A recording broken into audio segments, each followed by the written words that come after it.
Chào các bạn, hôm nay mình mời các bạn vào bếp làm chung với mình một món bánh. Đó là bánh khoai mì, rất là dễ làm, đơn giản, ngon, thơm ngon. Đây, các bạn nhìn thấy củ khoai mì là biết bánh khoai mì rồi. Thì hôm nay mình làm cái trọng lượng là 1 kg khoai mì. 1 kg khoai mì thì gồm có 100g đậu xanh, mình đem đi ngâm nước rồi hấp cho chín. Đây 100g. Một ống vani, 2 muỗng canh bơ hoặc phô mai cũng được. Đây 1 muỗng canh bột năng, 1/4 muỗng cà phê muối, 250g đường. Nếu các bạn thích ăn ngọt thì thêm nữa, còn không thì mình giảm xuống. Của mình thì mà với trọng lượng là 1 kg khoai mì bào ra vắt nước lấy 1 kg thì 250g đường với 1 lon nước cốt dừa. Chỉ các bạn luôn, mình mua nước cốt dừa hiệu này. Đó. Khi mình mua mình lắc lên, mình nghe cái tiếng ở trong cái lon nước dừa này thì mình hãy lấy về nha. Mình lắc lên mà không có nghe tiếng thì nó hư rồi, mình nấu là ăn đau bụng ạ. Dưới đây kèm theo một chút xíu sữa. Nếu mà thiếu thì mình đổi tí xíu sữa vô, còn đủ rồi, đủ nước cốt dừa thì thôi. Thường thì nó tới 500ml lận, mà ở đây có 400ml.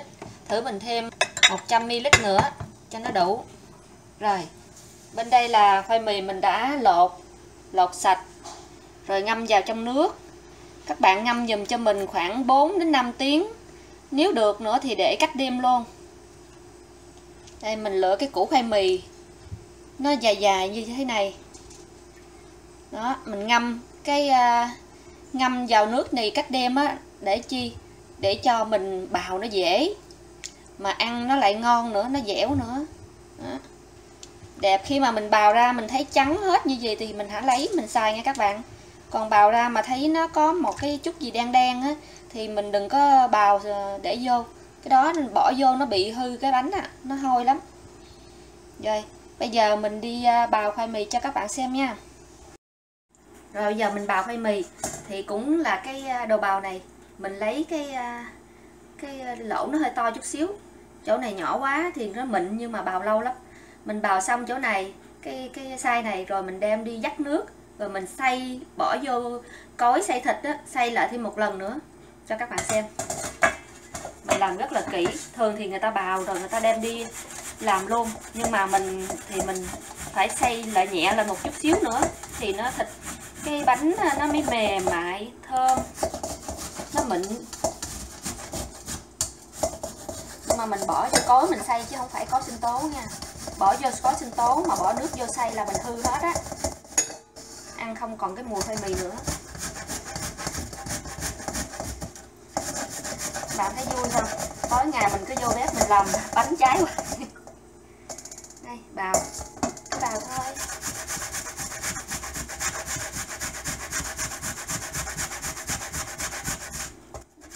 Mình ngâm nước qua, thành thử ra mình bào rất là dễ. Còn mình không ngâm nước qua đêm hay là 3-4 tiếng là mình bào nó cứng lắm.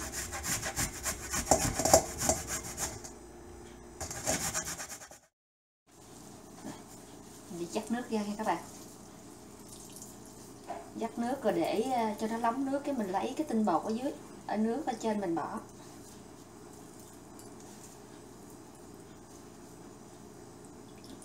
Vắt ra như vậy.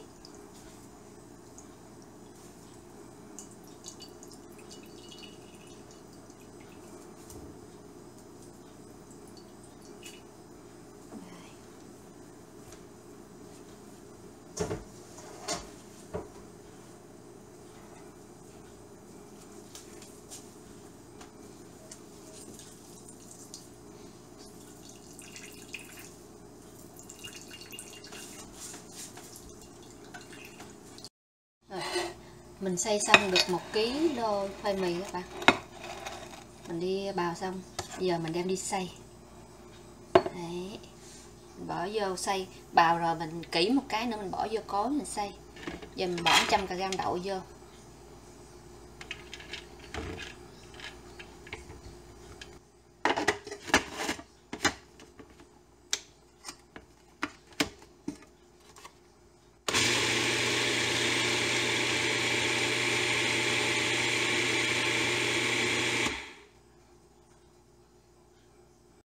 Kế tiếp mình bỏ khoai mì vô, khoai mì bào vô.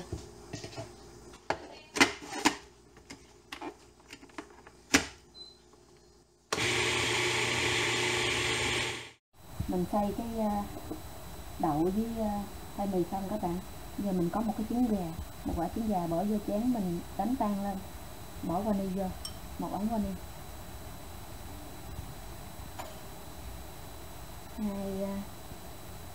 hai muỗng canh bơ bỏ vô luôn.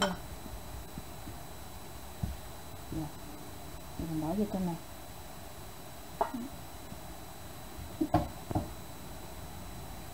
Một muỗng canh bột năng bỏ vô. 1/4 muỗng cà phê muối. Một lon nước cốt dừa. Nước cốt dừa ngon không? Nó làm cái gì nó ngon. Còn mà các bạn mà khui nước cốt dừa ra mà nó đặc lại là nó hư rồi. Tiếp tục. Ở đây mình đi bỏ nước này đi. Mình lấy cái tinh bột của nó ra. Ngon lắm.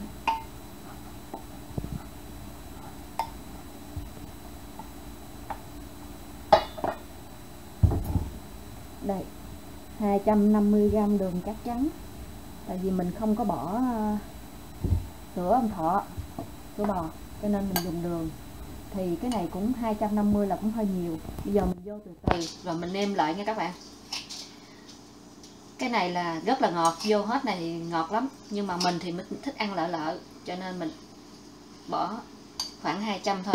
Rồi mình trộn đều lên.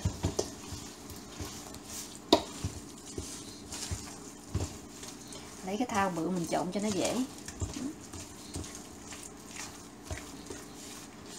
Đợi mình chút nha. Mình nói thiếu khoảng 100ml nước cốt dừa. Giờ mình cho thêm sữa.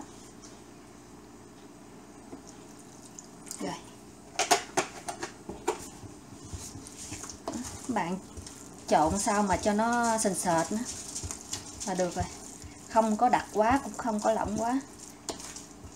Theo như mình là 500ml nước cốt dừa là vừa lắm. Mà trong cái lon đó nó có 400 thôi. Rồi mình bỏ thêm 100ml sữa nữa, sữa tươi. Không có sữa tươi thì mình dùng thêm nước lạnh chắc cũng được.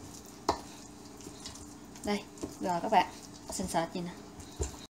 Các bạn ơi, mình đã trộn hỗn hợp vô đều hết rồi. Đó, sền sệt như gì. Giờ mình đem đi nướng nha các bạn. Các bạn nhớ giùm mình cái khâu này rất là quan trọng. Đây, mình lấy một cái miếng giấy, mình cắt tròn, mình lót vô trong cái khuôn. Đó, mình phải làm như vậy một hồi nữa nó chín mình lấy ra nó không có bị dính ở dưới khuôn. Giờ mình quết dầu vô nha các bạn. Quết dầu vô miếng giấy này rồi mình đổ bột vô.